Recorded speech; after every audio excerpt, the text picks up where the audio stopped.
Tai yra nelinio, paprasto tušinukų ar parkerių pasirašomo parašo analogas elektroninėje erdvėje.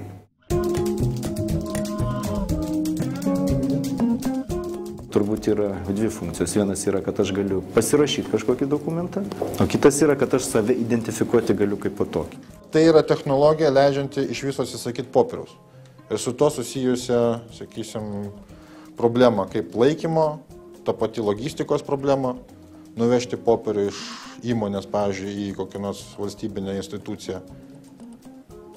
Tai patogumas pagrindė tomu pasireiškia. Teoriškai galima ir turėtų būti galima pasirašyti bet kokius dokumentus. Kaip pats paprasčiausias turbūt pavyzdys yra kažkokia tai sutartis, galų galia sąskaita, galbūt su transakcija, jeigu mes kalbame apie bankingą. Sodra gali prisiregistruoti ir pasirašyti jau ataskaitą šiai dienai, parašu jau gali. Medicinos įstaigos jungiasi ir taip toliau, taip toliau. Šiuo metu elektroninis parašas turi tą pačią juridinę galią kaip ir parašas ant popieriaus. Ir tai užtikrina, kaip minėjau, ES direktyvos.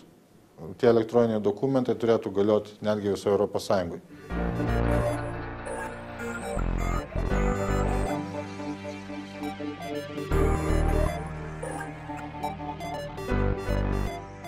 Galima naudoti asmens tapatybės kortelę jau šiandien, tai aišku, tik tai pats taikymas kol kas dar yra siaurokas, jisai turbūt plėsis, ten irgi yra ir sertifikatai viduje, ir galimybė pasirašyti, bet tam reikia skaitytuvo, reikia dar kažko. Ta prasme, jau prie kompiuterio turi būti kortelių skaitytuvas, o turi būti kažkas tai suinstaliuota, papildomai tam, kad tai veiktų.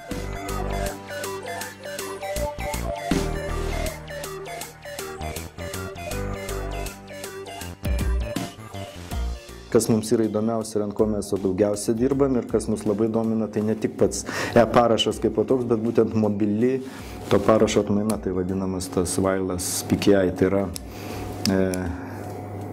kai pasirašoma su mobiliu telefonu. Jeigu tas, pas ką aš atėjau, palaiko šitą technologiją, aš tiesiog autentifikuoju save ir pasirašau dokumentus tiesiog savo mobilaus telefono pagalba. Žmogus kreipiasi per kompiuterį, per naršyklę, atsidaro puslapį, tą vadinamą serviso tiekėją. Tai yra kažkokia tai organizacija, kuri naudoja tą parašo infrastruktūrą. Tai gali būti, pavyzdžiui, internet bankingas, tai gali būti kažkoks portalas.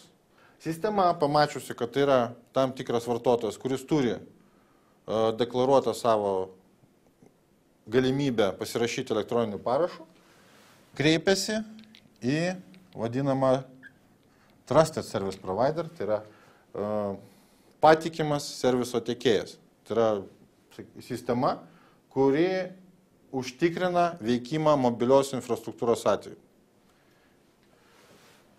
Šis kreipiasi į mobilų operatorių, kad suformuotų tam tikro formato žinutę, kuri yra perdodama į mobilų aparatą. Šito mobilaus aparato viduje, kaip jau minėjau, yra specialus SIM kortelė, kurioje paleidžiama tam tikra programa, į kurią suvedus tą vadinamą saugų kodą, SPIN, pavyzdžiui, Latvijoje vadinasi, ta programa gali gauti kitą seką, iš kurios bus galima pasakyti, kad tikrai ta seka buvo sugeneruota šitoj kortelėje. Ir tuo pačiu būdu gražinama, tas vadinamas pasirašyta seka, gražinama į patikimą serviso tiekėją. Patikimas serviso tiekėjas visų pirma atlieka pats patikras. Jisai žino, kas tai per asmuo buvo, kas kreipiasi. Tai reiškia, jisai kreipiasi kaip minimum į sertifikatų centrą, kad sertifikatų centras online pasakytų taip, jo sertifikatas dar galioja, mes apie jį žinom, jokio signalo nebuvo, kad reiktų nutraukti jį.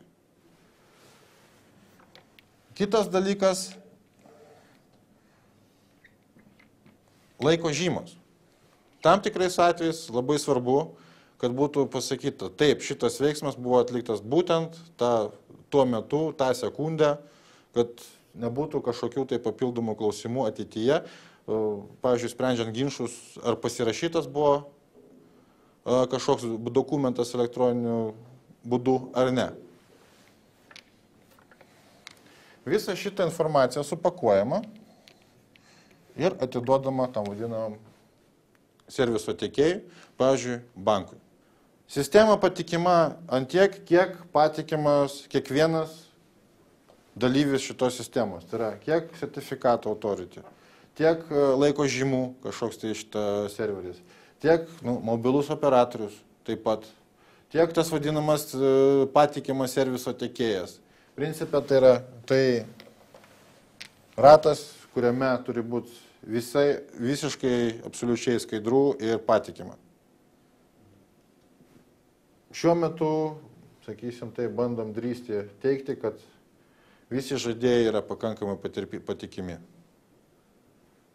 Tai yra mobilūs operatoriai ir principė valstybinė įmonė registrų centras.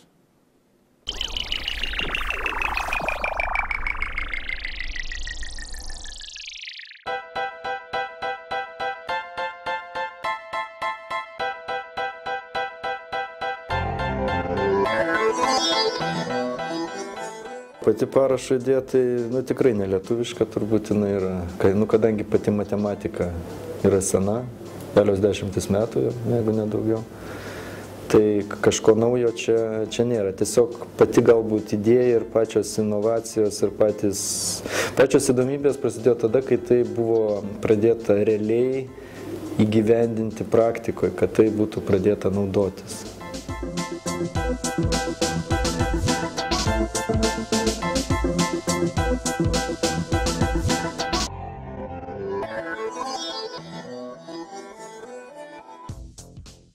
Esminiai trūkumai yra tam tikrų turbūt technologinių dalykų, kuriuos norėtųsi pakeisti, ten yra, bet jau jie yra daugiau susiję galbūt su kriptografijos principais, pačiais metodais ir pačiu matematiniu turbūt aparatu, kuris yra naudojama šiai dienai.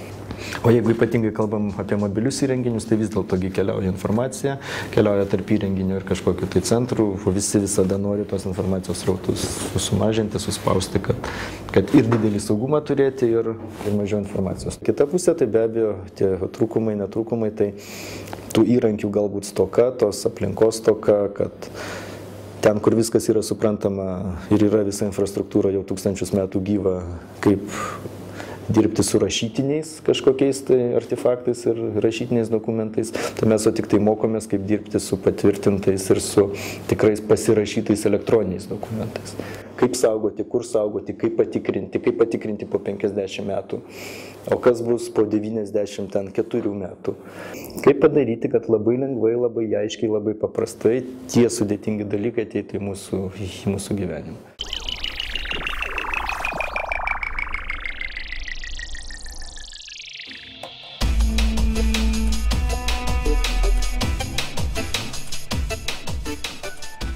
Galime suskirstyti turbūt pagrindinį įmonės veiklą į 3 dalis. Viena dalis yra bankiniai produktai ir paslaugos. Tai yra mes sugaminame tą įrangą, kuri leidžia bankui konstruoti savo elektroninius produktus.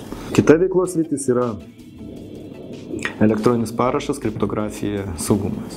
Ypatingai elektroninis parašas ir ypatingai mobilusis parašas. Tai yra praktiškai visas spektras, kas yra susijęs su šitom technologijom. Trečioji dalis turbūt yra Lietuvos spaudos kioskai, visos operacijos, kurios yra vykdomos tenai, ypatingai visi elektroniniai produktų pardavimai, tokie kaip elektroniniai bilietai, elektroniniai transporto bilietai, įmokų mokėjimas ir surinkimai tenai, loterijos. Visa tai sukasi ant mūsų.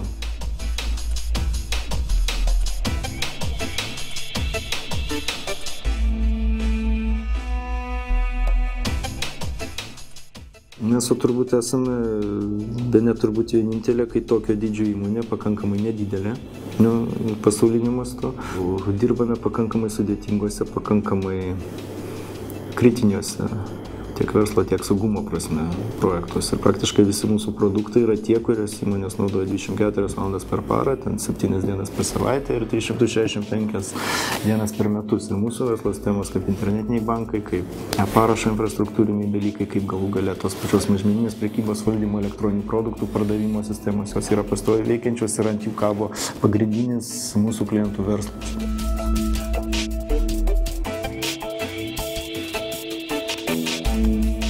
Matyt, pagrindiniai sėkmės veiksniai tai yra galbūt tai, kad tai, ką darom, tai ir sutampa ir su hobi, ir sutampa, kad tai yra įdomu, ką mes darom. Tai nėra tik tai tas rutininis darbas arba darbas dėl darbo. Jeigu kalbėti, ar esam gavę kažkokio tai apdovanojimo, ar mus kas nors pastebi, tai be abejo. Vairiausiai esam gavę Hirmetų gaminio apdovanojimą ir esame įvertinti kaip geriausia lietuviška programinė įranga savo laiku, tai čia būtent mūsų bankiniai produktai tai yra gavę.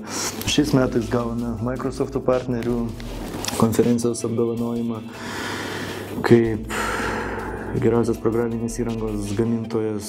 O jeigu pažiūrėti pačią ateitį ir pačius planus, tai be abejo, tai yra turbūt mobilioji erdvė, tiek e-parašo pritaikymas ir mobilios turbūt aplikacijos ir mobilūs dalykai, kurios gali pasiekti, atlikti ir daryti savo mobilaus telefono, savo išmanaus, tai vadinamo mobilaus telefono, smartphone.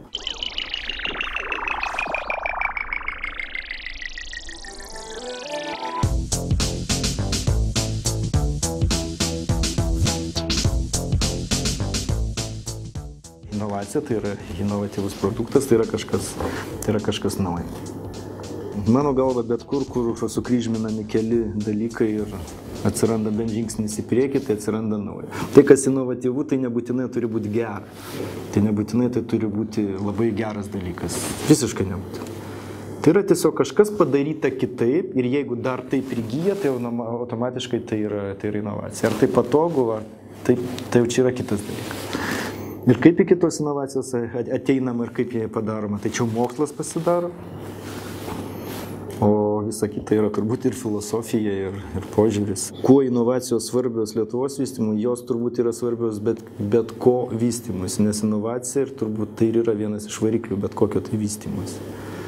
Jeigu tu kažką keiti, jau žengi žingsniuką į priekį, kažką pakeiti ir sugebėjai tai gyvendinti ir paleisti, ir kad kiti pradeda tuo dalyku naudotis, tai automatiškai leidžia judėti į priekį, leidžia vystytis ir iš kitos pusės susukti tą patį ekonominį variklį, iš kurio kapsi vienokie ar kitokie pinigėliai vienai ar kitai pusė.